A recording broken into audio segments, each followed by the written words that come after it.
Meanwhile, America is waking up to the menace of Antifa, the left-wing agitators who fight against oppression by violently oppressing those who oppose them. This past weekend, they got violent in Berkeley, California, and assaulted a whole bunch of people. After that, House Democratic leader Nancy Pelosi had no choice but to admit they are out of control and issued a statement sort of condemning them. One of the people attacked by this group in Berkeley this past weekend was a Trump supporter called Keith Campbell. Watch this.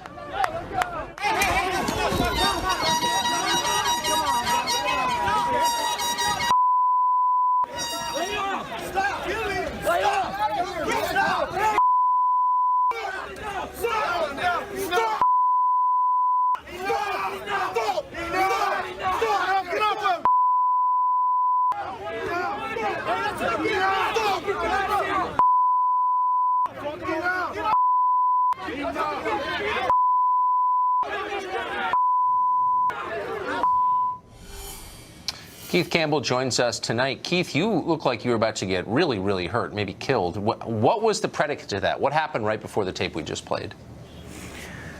Well, I had gone to the park to see what was going on. I know there was a canceled Say No to Marxism rally, but I also knew that some people were going to show up. And so I wanted to go and observe what was going on, record what was going on. I think most people figured that Antifa would be there. And it was no surprise when they showed up. Earlier in the day, there was no problem. People were giving interviews.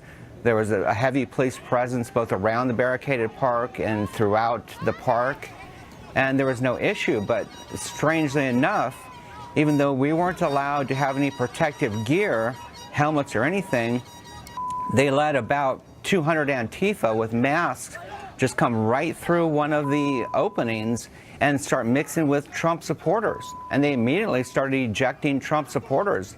They would find someone and surround them and usher them out. But at that point, they weren't really attacking people because the police were there. But I couldn't believe that the police were actually letting them there. How did the beating? Well, first of all, are you injured? I mean, I can't believe you got out of there. What are your injuries like? Yeah, I'm bruised ribs, bruised kidney. It wasn't torn. They did sonogram things just to make sure it wasn't torn. I got about 4 or 5 lumps on the back of my head. Scrapes, bruises, swelling, things like that. Nothing that won't heal. Did these guys start hitting you without warning? How did the beating begin? Well, after the massive part of the black bloc came, the police disappeared, and then there was an announcement. The police have stood down, and then like a sea of black just like poured into the park, and then it started getting violent.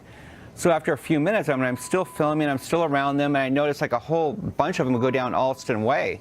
So I go down there to see, okay, what's going on? They're following someone or something. So I went down there, and I'm filming, and then suddenly I hear someone go, there's that racist blank blank that's doxing you and ruining your lives. And I started to turn. I thought, okay, I got to get out of here. I'm surrounded by Antifa. And I took maybe one step, and the first club smash knocked my camera and monopod out of my hand.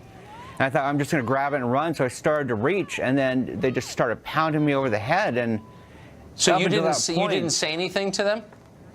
No. I'm always a silent observer. For 7 months, I go around, I observe, I record, and I just couldn't believe it. I was just shocked, and after the first few hits, I was stunned and dropped to the ground. Well, there's this amazing moment. I don't know if our viewers watched it, but there's an African-American guy standing there in a red shirt. He's a lefty journalist, actually, named Al Letson. Mm-hmm. And he said later he thought you were going to get killed, and he dove on you and put his hands up, and people stopped hitting. Have you talked to him? I reached out to him on Twitter, and I definitely want to connect with him. I didn't know at the time that he had stopped it. I have very little recollection of what happened. I was sure I was going to die. I kind of made my peace. Yeah. I'm I hope it's quick because this is really painful. He was sure you were going to die too. Yeah, and I couldn't believe it when they let me up. And I thought they were standing me up to finish the job or something to really get at me. And it's unbelievable that that man who doesn't know me and probably thought that I could be maybe an enemy. I mean, I don't know. People assume I'm all right, which is completely crazy, but he dove in rather than standing back and doing the journalistic thing. I mean, he saved my life. Well, God bless him. Incredible. God bless him for doing that. Really quickly, you said you spent 7 months following Antifa around. Who are these people exactly, and what do they want, to the extent you can tell? They think they're the anti-fascists, and so then everyone else that they don't like or they disagree with is a fascist. And Trump supporters are all, they used to be Trump supporters are, white nationalists or alt-right. Now it's like graduated to anyone who supports Trump is a Nazi or a neo-Nazi, regardless of your skin color. And they believe that we've committed the first crime. We've committed the first crime by being a Nazi, so it's self-defense. And they don't believe it's even a crime to attack us, even unarmed. And that's what's been happening. Doesn't look like America to me. Keith, congratulations on surviving that. I hope you hook up with Al Letson, and thanks for doing the show. Thank you very much, Tucker. Laura Ingraham is a radio show host, the editor-in-chief of LifeSet.com. She's been thinking a lot about this subject, and she joins us tonight. You had, I thought, one of the smartest suggestions. Why not classify Antifa as a terrorist group? Well, they are. I mean, sadly, that is America today. We've had official after official ignore this. This has been going on for a long time with Antifa. Yes. Antifa. They've been terrorizing people, intimidating people, and when they can get away with it, violently attacking people. These are felons, and for them, this is. We hear about honor killings, usually in the Middle East. For them, this is honorable. And I'm concerned we'll get to that point where to win the badge of honor in Antifa, you do actually have to kill someone. We saw what happened with that young woman in Charlottesville, and she was run over by, I guess a white supremacist. That death was horrific and reprehensible, and should be condemned by all. Yeah. This should be condemned with alacrity by all, Republicans, Democrats. Right. Everyone, and I'm glad Nancy Pelosi, finally came out. She had to be shamed into it. I think if this network and a number of people on this network and a few others hadn't written about it, talked about it, reported on it, I'm not sure she really would have. Of course, you wouldn't know what happened, No. actually. One of the reasons I'm really hoping that someday my prayers are answered and the Republicans take over Congress is maybe they'll have hearings on this. Yeah. Because I think there very little we know really about Antifa. It's Maybe they don't need a lot of money, but don't you get the sense that there's some individual or individuals who are centrally organizing this? Where's the Congress in that? I mean, this is happening. This is not Venezuela. This is happening in California. You would never know. Like if you said this was happening in Venezuela, there was a riot. You would say, oh yeah, that looks like Venezuela. But no, this is the United States. This is where the free speech movement began. Yes. In the United States. We have police who are not doing their job. They're ostensibly are standing there with shields and helmets on. They're allowing Antifa to enter this park. They stood back and left when Antifa entered this space after the initial protest was canceled and so forth. They said they worried that if they blocked Antifa, it would lead to real violence. Okay, well, something's not working out here. And there will be an individual who decides to bust through the qualified immunity that most police get for how they conduct themselves in the line of duty, and really go after these police departments. Oh yeah.